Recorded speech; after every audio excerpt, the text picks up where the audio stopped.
आज हम बात करने वाले हैं ईसीआर एंड ईसीएनआर पासपोर्ट्स की।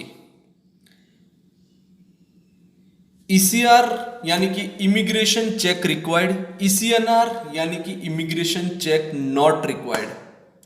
इंडिया में दो तरह के नॉर्मल पासपोर्ट्स होते हैं जो मैंने बताए। ईसीआर क्या होता है एक्चुअली, जब आप पासपोर्ट बनाते हो तभी अगर आप 10th यानी कि 10वीं तक का सर्टिफिकेट आप नहीं जोड़ते हो या उसके ऊपर का भी सर्टिफिकेट आप नहीं लगाते हो डॉक्यूमेंट्स के जरिए, तो आपका पासपोर्ट ईसीआर बनता है। अगर आप 10 तक पढ़े ही नहीं हो तभी भी आपका पासपोर्ट ईसीआर बनता है। ईसीआर पासपोर्ट वाला बंदा वर्क वीजा पे यानी कि काम के वीजा के अलावा दूसरे कौन से भी वीजा के लिए वैलिड वीजा, वैलिड पासपोर्ट और टिकट के जरिए वो ट्रैवल कर सकता है कहीं पर भी। लेकिन अगर उसके पास काम का वीजा है, इमिग्रेशन यानी कि वर्क वीजा है, तो उसको इमिग्रेशन क्लियरेंस करवाना लाजिम है, जरूरी है। उसके बगैर वो जा ही नहीं सकता है। सो ईसीआर का मतलब है इमिग्रेशन चेक रिक्वायर्ड।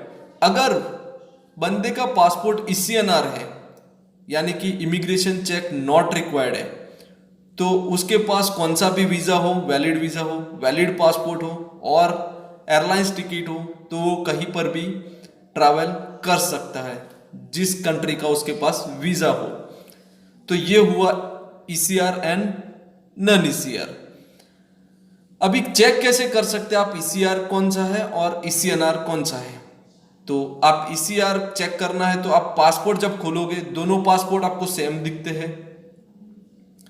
लेकिन आप जब पासपोर्ट का फ्रंट पेज, पहला पेज उसका ओपन करोगे जिसमें नाम वगैरह लिखा हुआ रहता है, दूसरा पेज जब आप ओपन करोगे तो उसमें पुराने पासपोर्ट में उसमें एक स्टंप लगा रहता था ब्लू कलर का जिसमें लिखा रहता था इमिग्रेशन चेक रिक्वायर्ड, और कुछ और माहिती रहती थी जिसमें लिखा रहता था आप ये कंट्री के लिए बिना इमिग्रेशन पे ट्रैवल कर सकते हो। अगर वहां नहीं लिखा है, अभी के नए पासपोर्ट्स में ज्यादातर आप लास्ट पेज में चले जाओगे तो उधर फ्रंट में ही लिखा रहता है इमिग्रेशन चेक रिक्वायर्ड। तो ये हुआ ईसीआर। अगर आपके पासपोर्ट में कुछ भी लिखा नहीं है, लास्ट पेज भी ब्लैंक है और नाम के बाद का फर्स्ट पेज भी ब्लैंक है, तो उसका मीनिंग होता है आपका passport immigration check not required है यानी कि ईसीएनआर है।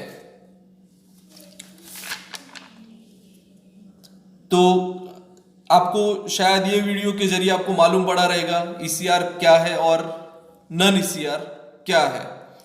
Thank you.